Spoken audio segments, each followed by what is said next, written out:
Hey guys, welcome back to the channel. I know it's been a bit since I've posted anything, been pretty busy.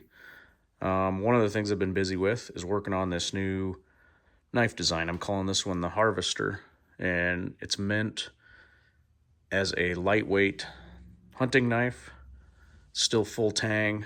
This one's made out of 3/32 Pops Pro Cut, and if you're not familiar with Pops Pro Cut, it's a new steel that came out earlier this year, back this summer.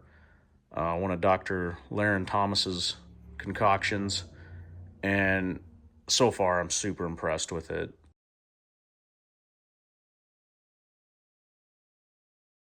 For those of you who've that are familiar with my knives, for a long time I've made them from 52-100 high carbon ball bearing steel with a DET anneal process, and that process, while time consuming, produced a really good knife steel. And this Pops Pro Cut is producing even better steel with half the work. And so I'm really loving it. I'm switching over to it. And so anyways, this is the Harvester.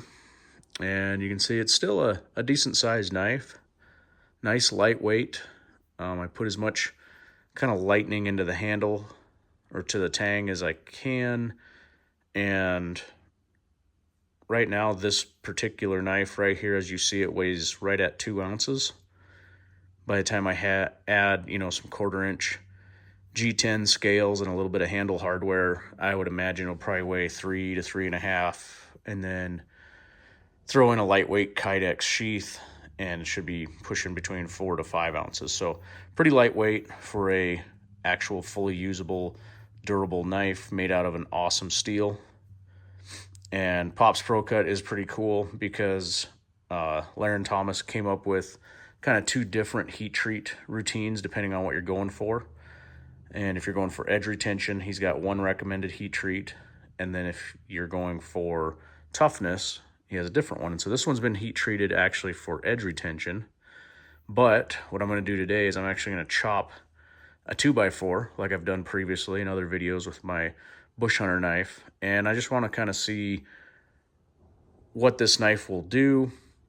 This is a durability test to make sure that the heat treat is good, no micro cracks or anything like that. The knife's not going to, crack in half, but also to make sure the edge performs well. And so this one has a 27-degree edge. And so not a super fine edge, but also not a super tough edge, kind of an in-between. 27 degrees is kind of what I like to use on my hunting knives, and 30 is what I like to use on my like bush hunter knives, where I want them to be a little tougher. So I'm gonna go ahead and get the 2x4 set up in this vise, and we'll see if I can chop. Basically, I'm gonna chop halfway through on one side, kind of like a V-notch, and I'll use this hammer over here to help out. This knife's just too light. I'd be out here swinging all day just trying to chop through it by itself. So I'll use this hammer to kind of baton it through the 2x4 sideways. Go through both sides real quick, just to kind of document how sharp this thing is. You can already see the bald spot on my arm from earlier. It's very sharp. And so anyways, we'll see how sharp it is when I get done. Okay guys, just kind of show you real quick the knife up close. Got our 2x4 set up.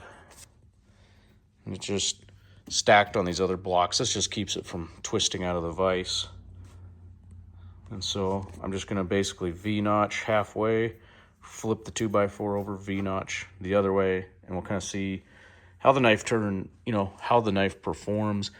This knife is really not meant to be a survival knife per se. I mean, that's not really what I'm trying to do here, but I always like to know how well my knives will perform in worst case scenarios.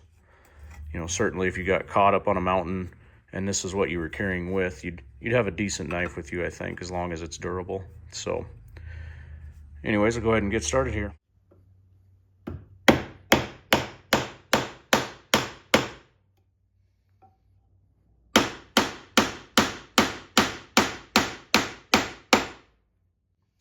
Now, one thing I'm going to try and do, just like I did on my bush hunter test when I did this, is I'm going to try and focus most of the impact on the same section of blade. Granted, on this knife, it's small enough, I'm not have much difficulty there, but just to make sure that, we get a good test on the blade steel over one area. So I'm just going to try and keep it on that same spot. Doesn't seem like the knife is having much issue chewing into the wood, as you can see. Get you up a little closer here.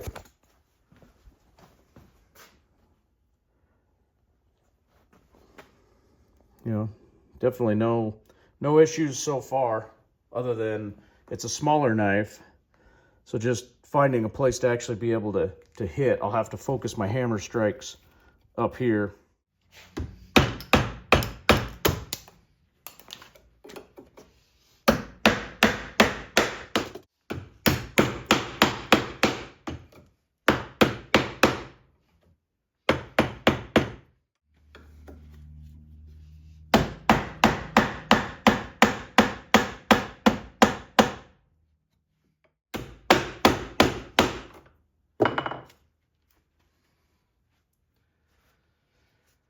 Looks like a prison shank.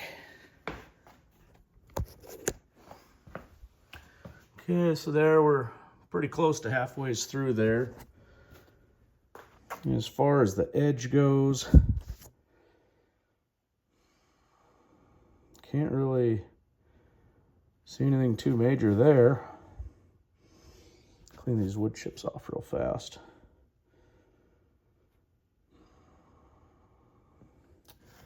See if I can get this to focus here. There we go. Now there is, towards the front edge of that blade, you can see where the light's hitting that little triangular section there. That's actually from when I slipped earlier when I was sharpening this. That's not from this test. But overall, still looks like a pretty good edge. So far, I'm really impressed with how well this is doing, especially considering it's a 27-degree edge. You know, and it's a design that's not really meant to be a batoning and chopping kind of survival knife. It's really just meant to be a lightweight hunting knife. But here you can clearly see if you had to push, you know, press this into service as a survival knife, this Pops Pro Cut definitely has what it takes to do that. So I'm gonna go ahead and start chopping on this other side. You know, and a lot of times people think that you need a knife that's 1/4 inch thick to do good batoning and chopping with. It's just absolutely not true. You know, if you're using a lower grade steel, like 1095 for instance, that may be true. You do need a thicker steel to support the grain structure of 1095, which has a pretty loose grain structure, you might say, where a higher quality steel has a tighter grain structure, and that just means that you're gonna have a stronger steel. And so this Pops Pro Cut just chews right into this wood. Just 30 seconds blade. It's like a chisel going in. It's just a joy to kind of do this, to be honest.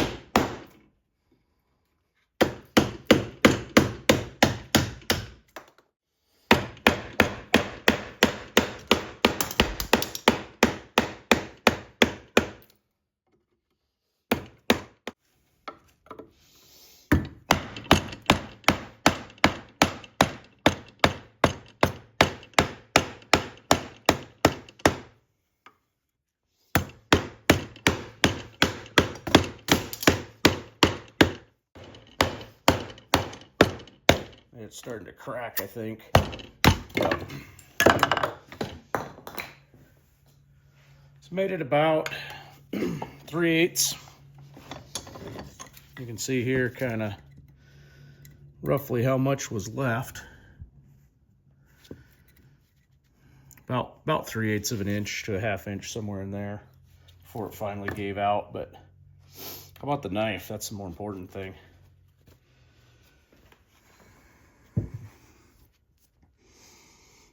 Get her in view here.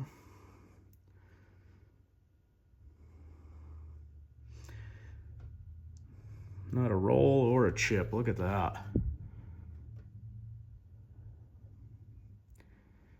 You know, even my DET annealed, a little bit of, just right there by my thumb, you can see,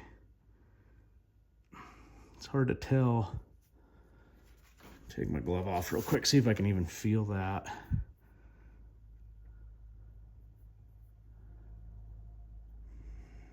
I mean,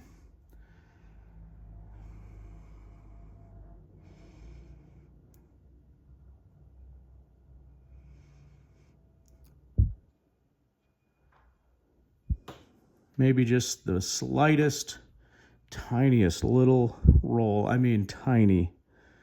Something I could probably strap out in 2 seconds on my pant leg. Let's see how sharp it is still.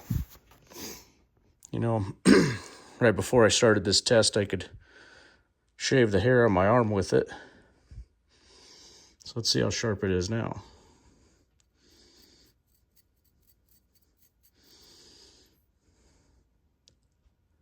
Still shaving sharp on the edge. Now that was the portion, excuse me, portion of the edge that I was using to chop through the 2x4. So I'm super impressed with this Pops Pro Cut.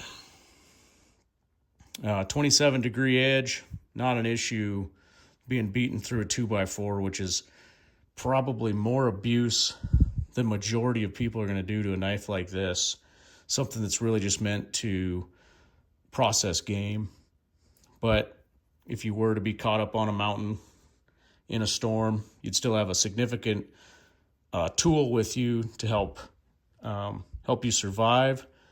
But it's not too big that you aren't going to want to carry it. Like I said, this knife with some G10 handles and a Kydex sheath should come in around 5 ounces. I'm expecting it to come in at. So overall, really happy with this knife. You know, the Harvester design itself is a great design, I think. Has that continuous curve edge, which is awesome for popping the hides off animals. Has this fairly fine point. Great for starting those incision cuts to begin the processing. And then it has the index control point, which I really like. Still full tang, so it's plenty strong. You can get your whole hand on it. No scalpel blade or anything to snap off halfway through and cut you or get stuck in the animal or fall on the ground to cut you or someone else. So anyways, thanks for watching. And if you're interested in one of these, I'll have them up for sale on my store. So thanks for watching.